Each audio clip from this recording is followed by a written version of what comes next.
मुंडन किया हुआ सिर अलग ही दिखता है और मुंडन किए बाल। तो इस तरह की अपन को ऐसी बातें न तो सुननी चाहिए और न कहनी चाहिए, और कोई कहता भी है तो उसको तुरंत रोकना चाहिए कि एक हंसी मजाक में भी अपन ऐसी बातें करेंगे तो घोर मिथ्यात्व का और पाप का बंध होता है।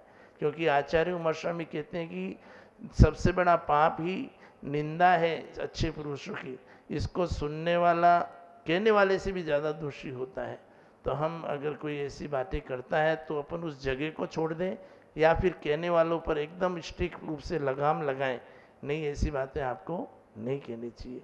क्योंकि मिथ्यात्व का बंध ही कैसे होता है, केवली सुसंगम देवा वर्णवादो दर्शन मोहन से। केवली का वर्णवाद करना, श्रुत का वर्णवाद करना, धर्म का वर्णवाद करना, साधु का वर्णवाद करना और देवी देवता, इस पांच का वर्णवाद करना यानी इनकी निंदा करना मिथ्यात्व के बंध का कारण है। बंधु इस कलिकाल में भी आज पंचम काल चल रहा है और आज भी साधु इस धरती पर घूमकर कम से कम बाहरी चर्या तो कर ही रहे हैं, नग्न घूमकर केशलोचन आदि प्रक्रिया तो कर ही रहे हैं। अपन नहीं कर सके कुछ उनकी जैसी तपस्या तो कोई बात नहीं, लेकिन कम से कम उनके प्रति अपन श्रद्धा तो बनाए रखें। और श्रद्धा और भक्ति भी अगर आपके भीतर नहीं उपज रही है तो कम से कम अपन उनके बारे में अनलकर बातें न तो करें न सुने। इस पंचम काल में अंतिम 18,500 वर्ष तक इस धरती पर अभी साधु लोग केशलोचन करते रहेंगे। सबसे पहले इस धरती पर केशलोचन किया था इस युग में आदिनाथ मुनिराज ने। इसके बाद सबसे अंतिम इस धरती पर अभी इस युग में कह रहा हूँ उंडावसर्पणी काल, जो अवसर्पणी उत्सर्पणी है। बाकी केशलोचन की प्रक्रिया तो अनादिकाल से चली आ रही है और अनंत काल तक चलती रहेगी, लेकिन सबसे पहले इस धरती मतलब इस अवसर्पणी काल में केशलोचन किया तो आदिनाथ मुनिराज ने किया।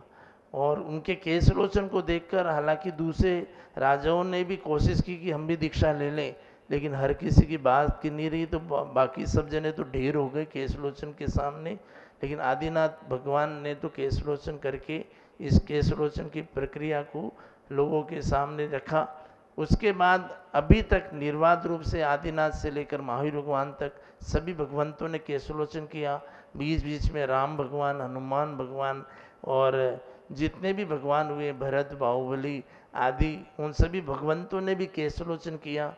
चाणक्य के शिष्य चंद्रगुप्त मौर्य जो कि क्षत्रिय राजा थे, उन्होंने भी मुनि दीक्षा ली, केशलोचन किया। ये सा उल्लेख शास्त्रों में आता है। और स्वयं अभी जब स्वर्ण बेलगोला का अभिषेक चल रहा था तो अपने भारत देश के माननीय प्रधानमंत्री और गृह मंत्री दोनों ने वहाँ जाकर इस बात का उल्लेख किया कि जैन दर्शन की तपस्या खाली अभी ही नहीं है, प्राचीन समय से चली आ रही है। और उन्होंने स्वयं चंद्रगुप्त मौर्य का नाम लिया था और चंद्रगुप्त मौर्य ने भी केशलोचन किया था। अभी कुछ महीनों पहले ही गृह मंत्री और प्रधानमंत्री ने ये बात अपने उद्बोधन में भी की। तो बंधुओं, ये तपस्या चली आ रही है, निर्बाध रूप से चली आ रही है और सभी लोग इसको मानते हैं। स्वयं जिस अशोक का चिन्ह है, सम्राट अशोक जिसके नाम से अपने भारत का राष्ट्र चिन्ह है, और भारत के संविधान में मुख्य पृष्ठ पे भी केशलोचन किए हुए जो मूर्ति है उसका ही फोटो है। लंदन के म्यूजियम में भी केशलोचन करते हुए 2 मूर्ति खड़गासन रूप में रखी हुई है। तो ये प्रक्रिया सभी जने जानते हैं कि ये जैन दर्शन की एक अद्भुत तपस्या है, सब लोग मानते हैं। बाहुबली भगवान की खड़गासन मूर्ति सबको वैराग्य का उपदेश दे रही है। सभी प्रधानमंत्री, सभी राष्ट्रपतियों ने उस मूर्ति के दर्शन किए हैं और उस मूर्ति को अलौकिक, किसी ने तो उसको विश्व का 8वां आश्चर्य तक बोल दिया, पंडित जवाहरलाल नेहरू और इंदिरा गांधी ने। और कितने सभी राष्ट्रपति और प्रधानमंत्री जिसके कार्यकाल में भी मस्तकाभिषेक हुए वो सभी जने वहाँ उपस्थित हुए। तो राजेंद्र प्रसाद और सर्वपल्ली राधाकृष्ण भी कहते थे कि जो तपस्या केशलोचन आदि के माध्यम से जैन दर्शन में है वो तपस्या पूरे विश्व में किसी अन्य दर्शन में नहीं है। ये भारत के राष्ट्रपति राधाकृष्ण के शब्द थे। तो बंधुओं, लाल बहादुर शास्त्री तो खुलेआम जहाँ भी उनको कोई ऐसे त्यागी तपस्वी साधु दिखते थे तो भले वो इस बात को भूल जाते थे कि मैं प्रधानमंत्री हूँ, वो इस एकदम से भावुक होकर उनके दर्शन के लिए उमड़ पड़ते थे। तो हम सब जानते हैं कि हमारे देश में भले ही अल्पसंख्यक है हम जैन, लेकिन फिर भी जैनों का बहुमान हमारे भारत देश की सरकार भी कर रही है। लेकिन ये तो जैनों में इतना वो नहीं है कि उस बहुमान को मतलब बरकरार रखने की फॉल्ट हो रही है तो कहीं ना कहीं अपने से हो रही है। कहते हैं ना कि अंग्रेजों का सूत्र था कि फूट डालो राज्य करो, तो उसी प्रकार से जैनों में फूट डल रही है। बाकी जैन दर्शन पर किसी ने भी प्रश्न चिन्ह खड़ा नहीं किया है, लोग बाग मानते हैं, लेकिन जब वो देखते हैं कि जैनों में फूट है तो फिर बाहरी लोग हावी हो जाते हैं। और ऐसे भले ही अल्पसंख्यक का दर्जा हमको दे दिया है, लेकिन 80% जैनियों को तो पता ही नहीं कि अल्पसंख्यक हो क्या भला है, क्या इसमें फ़ायदे हैं, क्या इसमें वो है। बस चल रहा है, न तो अल्पसंख्यक की उन्होंने डिमांड की, और अगर मिल भी गया है तो उसका फ़ायदा उठाना भी नहीं आता, क्योंकि अपने जैनी लोग क्या वेल सेट है, बहुत संतोषी है। वो क्या कहते हैं, चलती का नाम गाड़ी चल रही है, चलने दो। तो बंधुओं, कहीं कहीं जगह क्या है, चुप रहना भी खतरनाक साबित हो जाता है। समय आने पर एकजुट होना पड़ता है। संलेखना को आत्महत्या बोलकर सुप्रीम कोर्ट ने बैन लगाने की सोची, लेकिन जैनों ने एकता दिखाई। चाहे तेरापंथी हो, स्थानकवासी हो, चाहे दिगंबर हो, चाहे श्वेतांबर हो, उन सभी धर्म के लोगों ने सड़क पर आकर शांतिपूर्वक प्रदर्शन किया। जैनों की विशेषता रहती है कि वो हिंसा में धर्म मानता नहीं है, किसी पर आरोप प्रत्यारोप नहीं लगाए। खाली कि जैन साधुओं की संलेखना को आप सुसाइड, आत्महत्या नहीं बोलो। तो उस जैनों की एकता उस समय देखने को मिली, और उसका प्रतिफल भी देखने को मिला, और सरकार को झुकना पड़ा। सुप्रीम कोर्ट ने भी अपना आदेश वापस ले लिया और कहा कि जैनों की संलेखना आत्महत्या नहीं है। ऐसे ही समय समय पर मयूर पंख या जो जैन साधु उस खुले में सोच जाते हैं। हालांकि माननीय प्रधानमंत्री का अभियान अच्छा है, स्वच्छता स्वच्छता, लेकिन वो जानते हुए भी उन्होंने इस पर अभी बैन नहीं लगाया।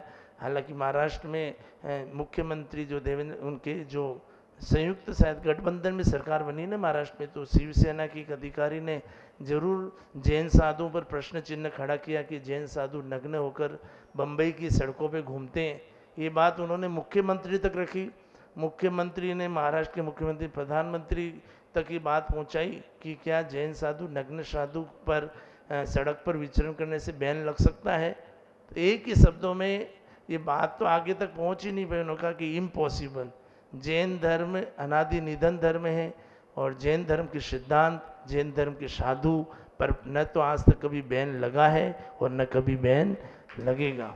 और नग्न साधु आज भी इस धरती पर विचरण कर रहे हैं। जैन साधु चाहे दिगंबर हो चाहे श्वेतांबर हो, पैदल विहार करते हैं, पैदल विहार कर रहे हैं। हालांकि अनेक प्रकार की दुर्घटनाएं का भी सामना करना पड़ता है। एक चिंता का विषय है कि जैन साधु सड़कों पे चलते हैं, हाईवे पर चलते हैं, तो श्रावक लोग पैदल चलने में शर्म महसूस करते हैं। कहने को तो अपन सब जैन के भक्त हैं, और मंच पर आकर भी अपन जैन धर्म की जय बोल देते हैं, लेकिन कम से कम हमने इस बारे में कोई विचार नहीं किया कि हमारे जैन साधु साध्वी पद विहार करते हैं तो हम उनके साथ भी पद विहार करें। झुंड रहेगा तो ऑटोमेटिक ही सामने वाला व्हीकल भी थोड़ा सा स्पीड कम करेगा। जब राजस्थान सरकार के माननीय गृह मंत्री पिछले साल अपने जो कटारिया जी आए थे, तो ये बात रखी थी, तो उन्होंने स्पष्ट इस बात को मंच से बोला था कि मैं सभी जैन साधुओं के पद विहार के लिए एक साइड में, हर सड़क के साइड में एक फुटपाथ बनेगा, जो पैदल चलने के लिए फुटपाथ बनेगा, ताकि इस तरह की दुर्घटनाएं नहीं हो। और स्वयं गृह मंत्री भी स्वयं जैन धर्म से संबंध रखते हैं, और उन्होंने इस बात को जाना, और वो जानते हैं कि जैन साधु की क्या चर्या है। बंधुओं, समय समय पर सभी राज्यों के मुख्यमंत्री और बड़े बड़े नेतागण, इस देश के मुख्यमंत्री, प्रधानमंत्री आदि सभी लोग ने इस जैन दर्शन के प्रति बहुमान ही प्रकट किया है, और सभी लोगों ने जहाँ जहाँ भी सिद्धांत और जहाँ जहाँ भी जैन दर्शन, जैन साधुओं का समागम मिलता है, उन्होंने इसको अंगीकार भी किया है, समागम को प्राप्त भी किया है। अब हम में ये चाहिए कि हम एकता बनाए रखें। दिगंबर श्वेतांबर तो ठीक है, एक मत है, लेकिन कम से कम मतभेद हो चलेगा, लेकिन मनभेद नहीं हो। हम भीलवाड़ा चतुर्मास में थे तो हमने सामूहिक छमावनी बनाई थी, और उस समय श्वेतांबर कम से कम 4 बार हमने दिगंबर श्वेतांबर संत गणों ने एक ही मंच पर होकर उपदेश दिया, तो पूरी भीलवाड़ा में एक संदेश गया, और सामूहिक छमावनी बनाई, और संपूर्ण जैन समाज एक पांडाल में उपस्थित हुआ।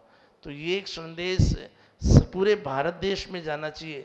मैं तो कहता हूँ कि सब जगह इस तरह का एक अभियान चलाना चाहिए कि हम नहीं दिगंबर श्वेतांबर तेरापंथी स्थानकवासी, हम एक ही पंथ के विश्वासी, हम एक धर्म के अनुयायी। बस इस तरह का आपस में एकता होनी चाहिए। अरे मतभेद हो उसमें कोई डिफरेंस नहीं। घर में अगर दो लड़के भी हों तो एक लड़का तो इधर जा रहा है पूर्व में, एक पश्चिम में जा रहा है, उसमें कोई नहीं। आजकल घर के 6 सदस्य भी एक मत के नहीं होते, होते हैं क्या? नहीं होते। तो मतभेद में कोई वो नहीं है। आप मतभेद कहते हो कि दिगंबर श्वेतांबर एक कैसे होंगे, ये दिगंबर तो नग्न रहते हैं, श्वेतांबर कपड़े पहनते हैं। अरे उनका मत है, लेकिन धर्म तो एक ही है, भगवान एक ही है, सिद्धांत एक ही है, सारे शास्त्र एक ही है, सारे प्रक्रिया एक ही है, धर्म एक ही, पर्युषण पर्व, त्याग तपस्या धर्म। तो इस बात को मानकर कम से कम अपन इंसानियत का उपदेश देते हैं। तो कम से कम पहले जैन तो एक होवे, आपस में अपन मत मतांतर हो लेकिन मतभेद नहीं होने चाहिए, ऐसा मानकर हमको हर गांव शहरों में ये प्रक्रिया करनी चाहिए। मैंने तो ये बात इंदौर में भी, जब वहाँ के राज्यपाल आए थे, इंदौर के राज्यपाल उस समय एमपी के मुख्यमंत्री, जब इंदौर में चतुर्मास था तो वहाँ भी सामूहिक छमावनी बनाई थी। तो हमने यही बोला था कि जैनों में पर्युषण दिगंबर में 10 दिन का होता है और श्वेतांबर में 8 दिन का होता है। तो मैंने वो बोला था कि मेरी इच्छा ये है कि 10 दिन 8 दिन की परंपरा खत्म करो, जैनों में सामूहिक रूप से 18 दिन का पर्युषण पर्व होना चाहिए। इस बात को हमने वहाँ पर रखी भी थी, बहुत सी जगह कारगर भी, हमने इस खाली बोला भी नहीं, हमने 1-2 चतुर्मासों में इसका प्रैक्टिकल भी किया। कि जब ये उदयपुर में चतुर्मास था तो हमने इस तरह से प्रोग्राम और इस तरह से आयोजन रखा कि 18 दिन तक श्रृंखलाबद्ध प्रोग्राम चले, और वो लोग इधर और इधर के लोग उधर, और एक सामूहिक रूप से पांडाल भी बनाया गया जिसमें 18 दिन तक धर्म की गंगा बहती रही। तो बंधुओं, अपन जितना कर सके संगठित होने के लिए करना चाहिए। अपन यहाँ पर अल्पसंख्यक के लिए यहाँ पर अभी शायद कुछ वो आधार कार्ड और वो सब बनाने के लिए अपन आ जाते हैं, अल्पसंख्यक का वो प्राप्त करने के लिए, क्या दर्जा प्राप्त करने के लिए, उसका कार्ड प्राप्त करने के लिए आ रहे हैं। लेकिन अपन क्या है, कम से कम खाली इतने तक ही सीमित नहीं रहे। अपन ये प्रण लें कि जैनों के मतलब कम से कम हम आपस में सब मिलजुल के रहें, और समय समय पर साल में 1-2 या इससे अधिक प्रोग्राम करते रहें, ताकि हम आपस में मिलजुल के रहें, एक दूसरे की टांग नहीं खींचें और एक दूसरे को अपन नीचा दिखाने का पुरुषार्थ नहीं करें। समय की मांग है।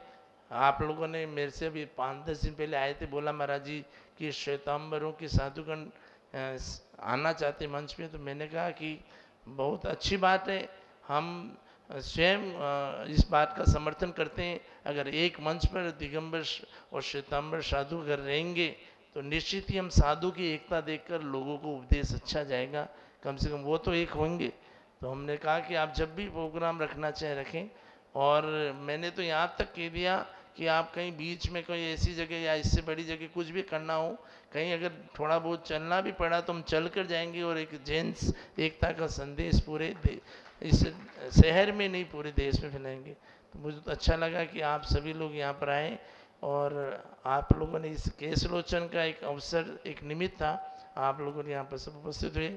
मेरा आप सभी यहाँ उपस्थित गणमान्य एवं जो भी अल्पसंख्यक के पदाधिकारी गण बैठे हैं, उन सभी को ये मंगल में आशीर्वाद है कि आप उन सबको इसका फ़ायदा भी बताते जाएं, और दूसरा एक बात का संदेश भी दें कि जब भी कभी जैन दर्शन पे जिस प्रकार संलेखना पर एक उपसर्गी मान ले, सुप्रीम कोर्ट का आदेश लगभग तय ही माना जा रहा था, लेकिन जैनों ने एकता दिखाई और अपन ने इस बात को खारिज कराया कि संलेखना आत्महत्या नहीं है, क्योंकि अपन सब जानते हैं जैन साधु की तपस्या की पराकाष्ठा है।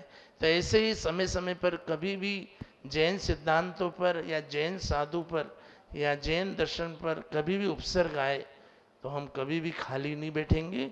हम सब एकजुट होकर अपनी बात को शांतिपूर्वक रखेंगे, ताकि हमारी एकता देखकर हमारी जो अभी धर्म की प्रभावना है वो आगे तक चलती रहेगी। तो अंतिम केशलोचन वीरांगज नामक मुनिराज करेंगे 18,500 वर्ष तक।